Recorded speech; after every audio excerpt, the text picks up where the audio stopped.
If you're a new entrepreneur and you want to start sharing your vision using video and you've decided that YouTube is the place to be, I couldn't agree with you more. But there's a few things that kind of stand out when I'm working with new clients, and that's that first video that they're usually putting together. Now, it's one thing if I can help refine some of those things, those mistakes that they may make if we're already working together. But if not, then you may be making some of these 7 mistakes that you might see in your first video. The first mistake is putting your head down when you're talking through a tip or when you're finishing a statement. If you're going through and you're saying whatever it is that you're saying in your video, more than likely you already know your information, but there is that weirdness there from looking into the lens of a camera or just feeling weird about publishing content publicly and maybe what your peers are going to think. And it's just a bunch of like mental pressures that are self-imposed, honestly, but you're thinking about as you're recording your content and you want to deliver it in the best way possible. But when you're sitting there and you're recording your content, I see this all the time. And I know because I used to do it as well. And you say, and that's everything that you need to know because we're getting ready to go into the next step. Like you are looking down at the notes or wherever you're kind of like your vision and gaze has drawn off. And even I see this in creators that have been making videos for a while, but they're still making this beginner mistake. Finish saying what you're saying. Use the smile and hold method that I've taught several times on the channel here, which is to smile. Hold that smile for about 2 to 3 seconds. Say what you're going to say. Then when you're done speaking, smile.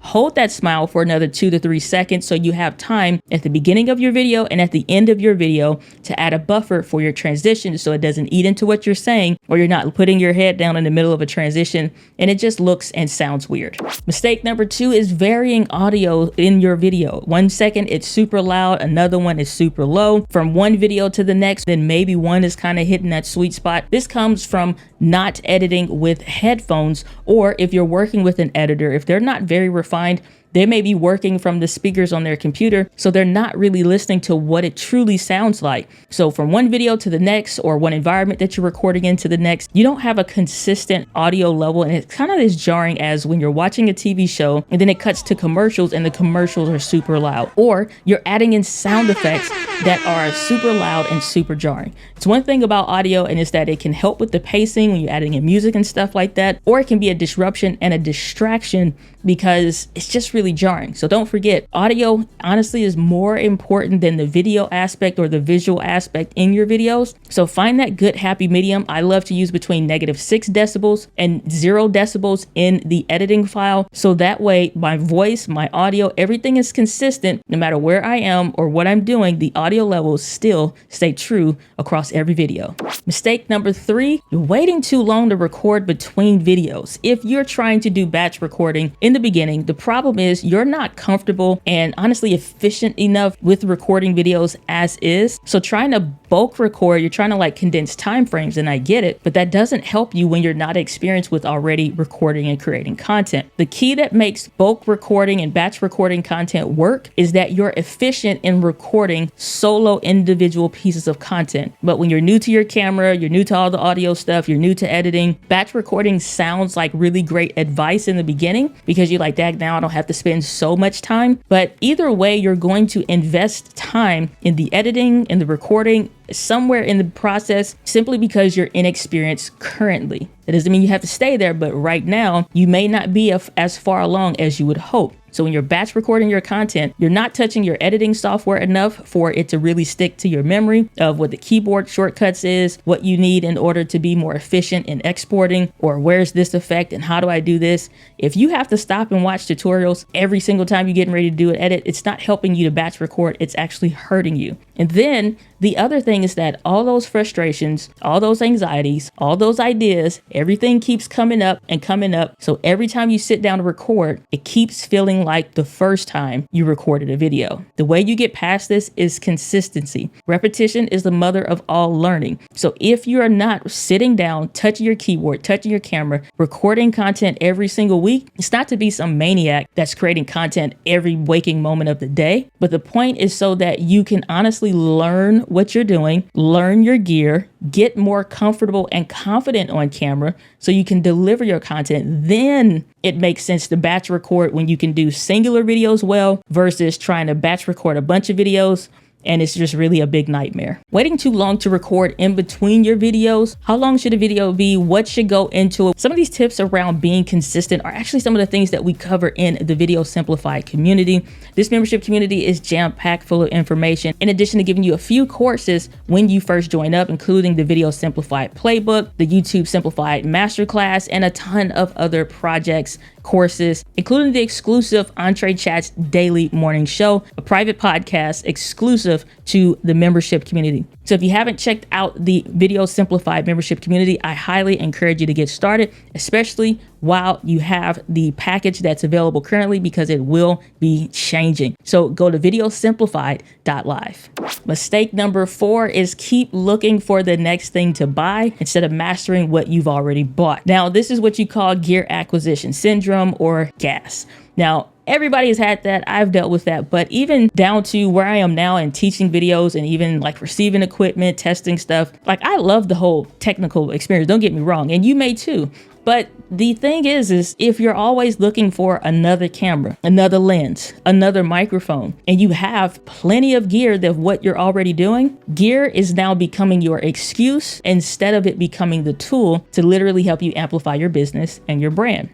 Ask me how I know. There is no such thing as the perfect camera, but there can be great cameras for certain scenarios, or for you, a perfect camera in a certain scenario. So for example, since 2019, I've used one camera consistently for my video content creation, and that is the Sony a6400 and the Sony 35mm f1.8 lens. I get asked every time, like I get a new camera, whether I'm teaching from that device or I'm using it for another singular purpose. Are you using that camera? What about that? Are you using this? Like, no, it's the same camera, the same lens every time. As a matter of fact, this is what I'm using right now. And this camera is a few years old, and it's not a perfect camera. It was advertised for vlogging, but it's not a great vlogging camera. But it's a great live streaming and content creation camera. And if I'm gonna put it on a tripod, it works well. Or if I'm gonna put it on a gimbal, it works well. If I'm gonna host an event and stream for it or whatever, it works well. The point is that when you put a camera in a scenario that it's not built for, or it's not the best for, then you start to see its limitations. However, if you're constantly switching cameras and you never actually learned the first one fully and you didn't read the manual, chances are you're never going to get efficient enough no matter what camera comes out and what it has, because you'll blame the gear instead of blaming a lack of experience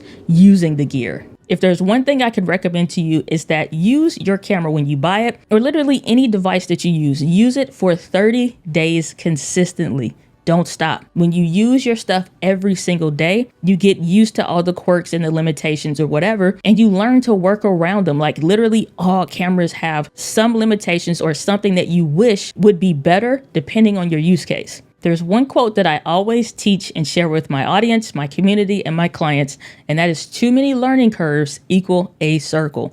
If you keep buying new stuff on top of new stuff and you've never fully learned to use whatever it was, the last thing that you just bought, can you really blame the gear? You're introducing too many learning curves and you're spinning your wheels going around in a circle. And then sometimes I'll get these emails from some of you all that'll say, like, I bought all this stuff and I'm not even using it. And a lot of times it's you've added too much pressure to yourself, stressing yourself out, watching all the latest videos, which again, and I'm guilty of making them. I'm guilty of making them. But my job is to educate whoever's coming in that's just getting started on what the best option is for them at that time. It doesn't always mean that you need to upgrade or switch or swap out gear unless you're running into limitations, or you can foresee yourself running into limitations and it actually harms your production and your creativity. But if you're literally just not creating content, let's be honest and not blame the gear. So remember, too many learning curves equals a circle.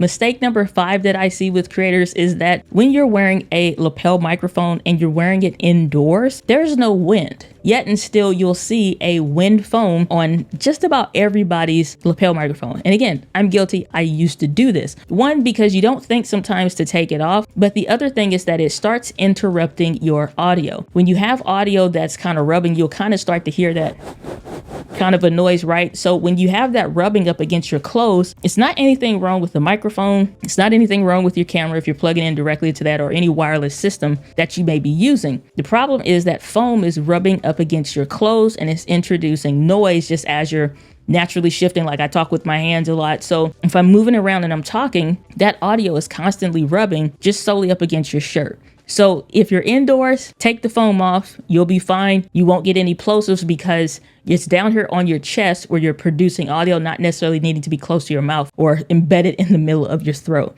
Mistake number 5, take the wind foam off. Mistake number 6 that I consistently see is the music is too loud. I love a good bassy background song or something that just really vibes well and set a nice tone and pacing for a video. But audio is going to either do one or two things for the video. It's going to enhance the experience or it's going to annoy the audience. It's only one or the other. There is no in between. When your music is too loud or it's too busy or it has too many high hitting notes that are just kind of pinging in the ears, it's annoying to the audience that wears headphones, and quite a few people do, especially people wearing like Google Pixel Buds or they're wearing an Apple AirPods, whatever it is that people tend to wear, or just over the ear monitors. Like they don't want to hear those high pitches constantly pinging like nails on a chalkboard or something. So when you're picking your music, listen to it with headphones when you're editing or when your editor's editing. Even when you're reviewing files, you listen with headphones. Make sure that music is not too loud, and it will vary from song to song. So mistake number 6, your music is too loud. Mistake number 7 that I see new creators making, the video is just too long. And it's not to say that you can't have long form content. I am a creator of long form content videos, just the nature and the style of some of the work that I do. However, that does not mean that every single video needs to be 20 and 30 minutes long. You have to learn to temper your emotions, temper your expectations, and learn to cut the fluff. One of the most rewarding and consistent comments that I get all the time is people thanking me for getting straight to the point or exposing and sharing new things that maybe other creators that are in the same niche as I am are not sharing these details. The thing is that clear is better than being clever, and understanding that simple serves. I used to think that the more that I'm drilling in, the more examples that I'm giving, the better value the video would be. And that's not true. When you are giving simple content, it serves the people that actually want it. And if they want more, make another video. Sometimes what you want to make needs to be spread out across 3, even 4 videos instead of packing everything in one video. Nobody wants to get hit with a fire hose. So just calm it down and learn to understand, like, am I derailing too much with this particular point or this tip and it should be its own thing, or should I condense the information down? There's multiple ways for you to share your information, from YouTube Shorts, dedicated videos, podcasts, blogs, you name it. So don't think you literally have to stuff every single thing about that concept into one video. So sometimes the videos are too long, not because the information isn't good, but it's just overcrowded with a bunch of stuff that honestly becomes irrelevant to what your overall audience really wants, needs, and they are trying to get out of the video. So nobody can drink water from a pitcher. So just take that into consideration if your videos are too long. So if you've been stressing out about the time that it takes to record your videos and you're wanting a more simplified way to approach this, especially if you're looking at 15 to 30 minute time blocks, or maybe if you only have an hour when you put your kids to sleep or whatever the case is, I want to break down and share with you my content quadrant, what's helped me to take my channel from literally 0 subscribers to 18,000 subscribers, even having stage 4 endometriosis. And that's my content quadrant. Make sure you click on the video on the screen. It's going to walk you through my unique formula that I put together. So if you're on limited time, this is for you.